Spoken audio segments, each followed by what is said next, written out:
د هیلو وړانګه رادیويي ډرامه د ټولو د کامیابی او خوشحالۍ ملګری.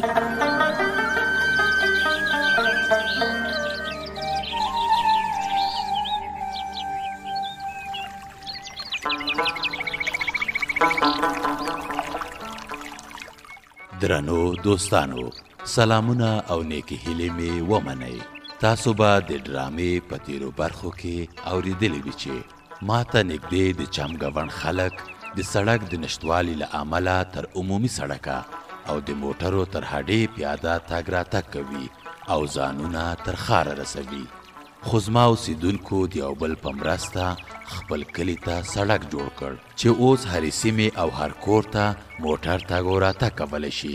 نو تاسو ته زما سلا مشوره دا ده چې تاسو د امکان تر حده د خپلې سیمې د پرمختګ او آبادۍ لپاره نستوڼې رابډ وهئ او هڅه وکړئ. د بیلګې په توګه تاسو کولی شئ چې د خپل کلي کور له پاکوالي یې راپیل کړئ.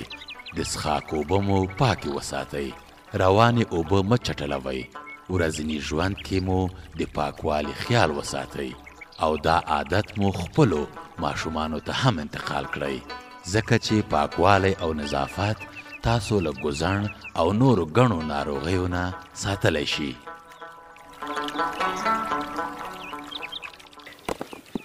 سنګینه زویه، په څه شي باندې بوخت یې؟ پلاره، دا تیږې بې ځایه پرتې دي. ما وی یو ځای به یې راټولې کړم. دا خو به ډېر ښه کار وشي.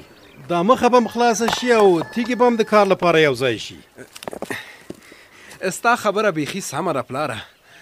که لاره وي ټیکټر به م د کور دننه راشي او که مونږ او تاسو کار کوه بیا به کوم خنډ هم نه وي. ګل خبره دې وکړه سنګینه زویه.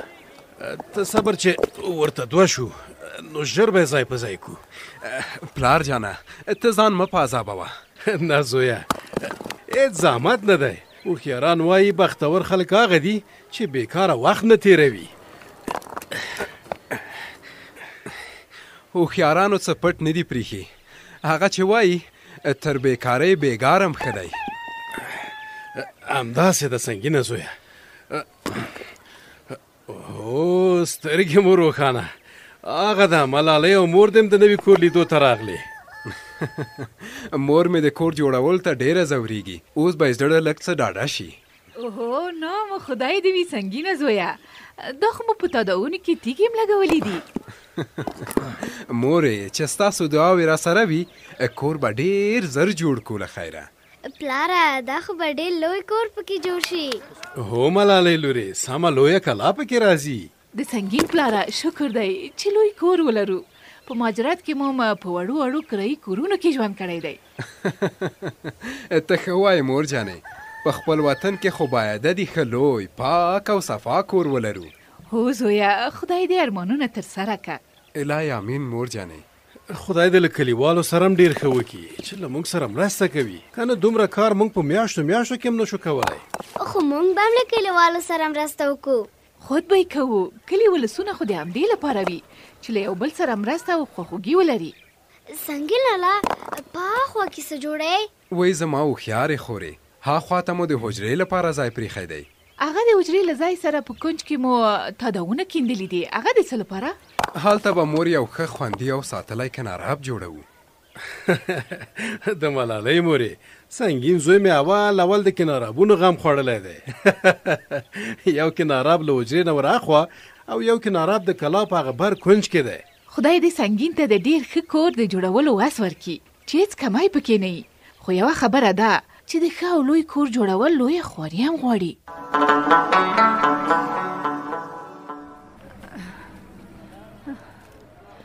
ولې سیف الدین پلاره؟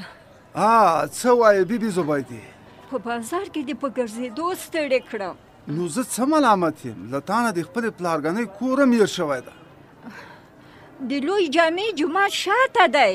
ته یوه جومات پیدا که. یاره څه ووایم، څو ځله مې لمونځ هم پکې کړی ده خو اوس یې نشم پیدا کولی. ښه نو زیاتې نو په ګرځېدا ستړې شوم. لاس مې ونیسه چې چېرته دمه وکړو. ښه ده، راکړه لاس دې. وایي ته ودرې چې امسا مې رانه ولوېده. امسا دې راواخله، له ما نه ته ډېر ستړی شوی یې. ای څه وکړو، پیري ظاهري ده، راکه لاس دې کوم دیوال ته به لږه دمه وکړو. لاس مې ونیسه، درځه. ښه ده، وای خدای رحم وکړي. وسړیه، دا د سړک په غاړه ښځې او ماشومان نه دي؟ ولې نه دي؟ ښځې او ماشومان دي. زه وایم له دوی نه به زما د پلارګنۍ د کور پوښتنه وکړو.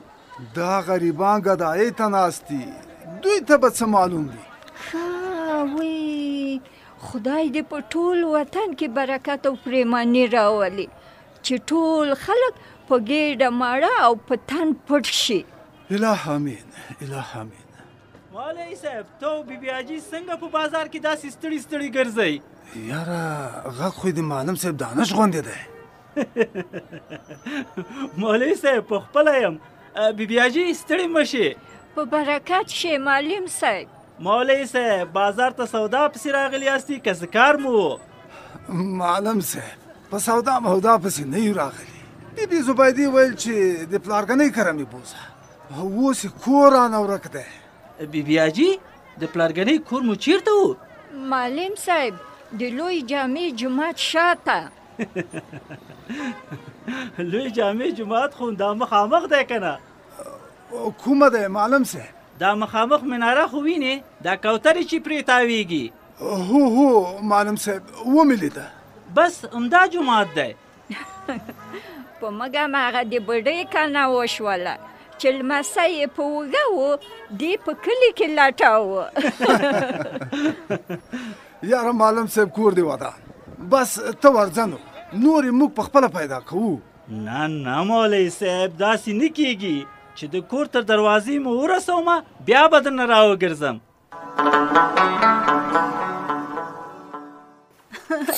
قندي ګلې ترور وایه پلوشې څه دې ویل چې داسې دې په خندا راغږ که؟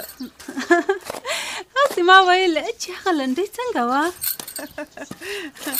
لنډۍ د شریفې ډېرې زده دي، له شریفې پوښتنه وکړه.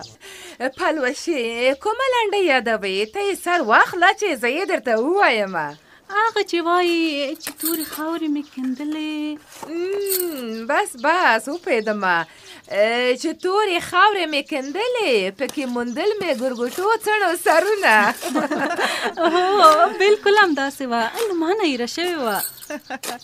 وا پلوشې بنګړي دې په دسمال وتړه چې خاورې کیندې، هسې نه چې درنه مات نه شي.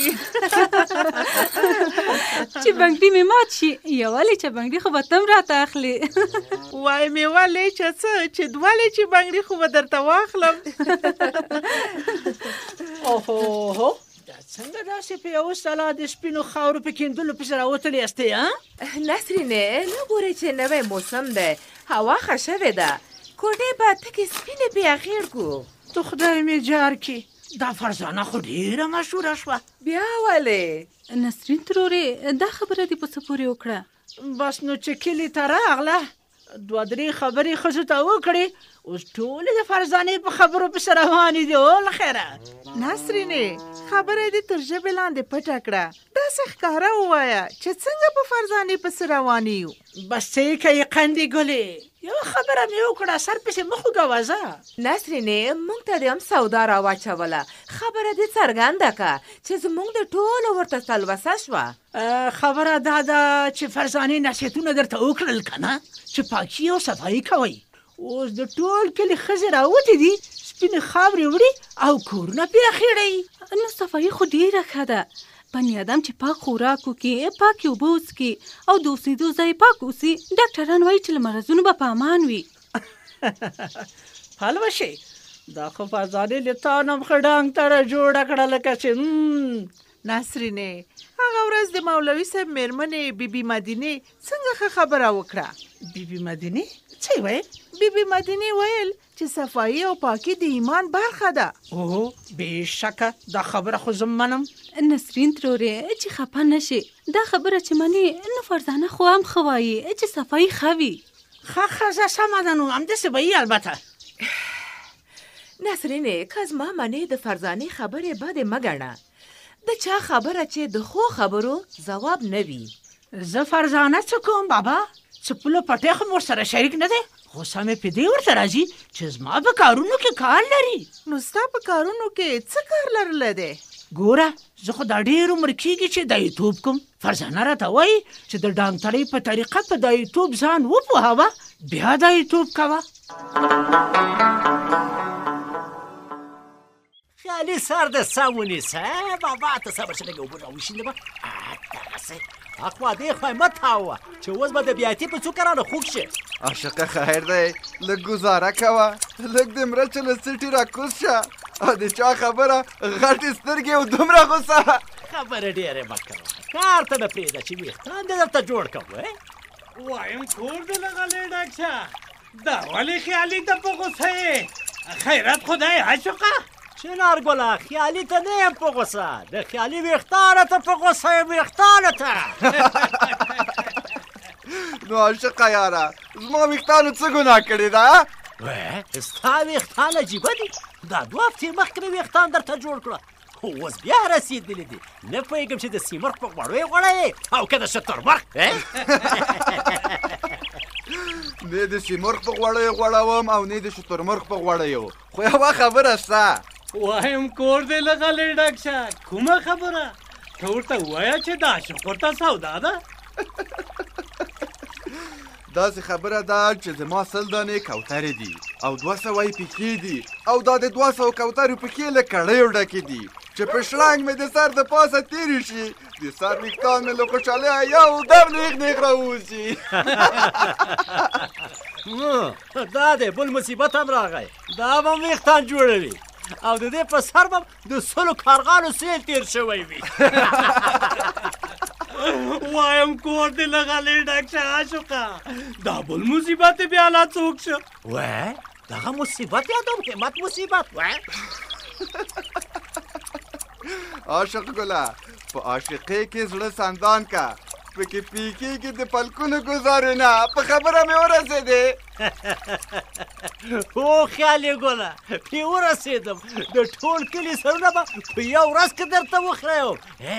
زه خو هسې له تاسو سره ټوکې کوم. چنار ګله دا څنګه له خندانه شنه یاست؟ څه نوې خبره مو اورېدلې که څنګه کیسه ده؟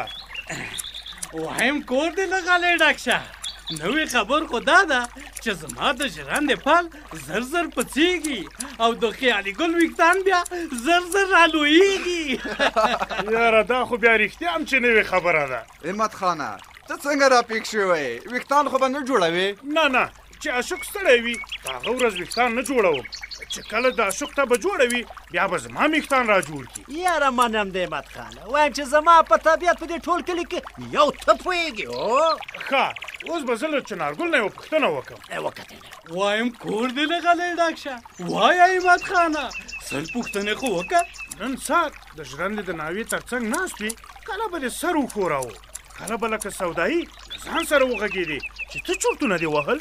یاره همت خانه داسې خبره ده، دا ډاکټرانو چې ځینې خبرې کړې دي زما په زړه هم داسې نښتې لګېدلي دي. کومې خبرې؟ بس نورې څه کوې، خوشحال کاکا که را سره خبره ومنله یو ډېر لوی خدمت ته مې ملا تړلې ده، بیا به یې تاسې مو ګورئ.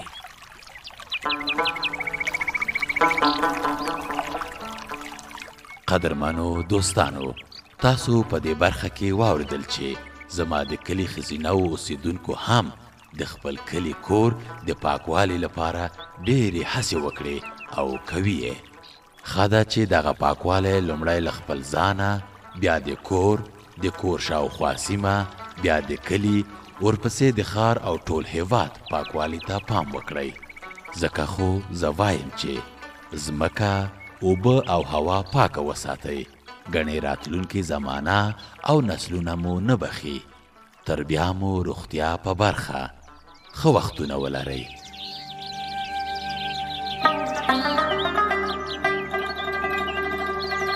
د هیلو وړانګه رادیویي ډرامه د ټولو د کامیابی او خوشحالۍ ملګری.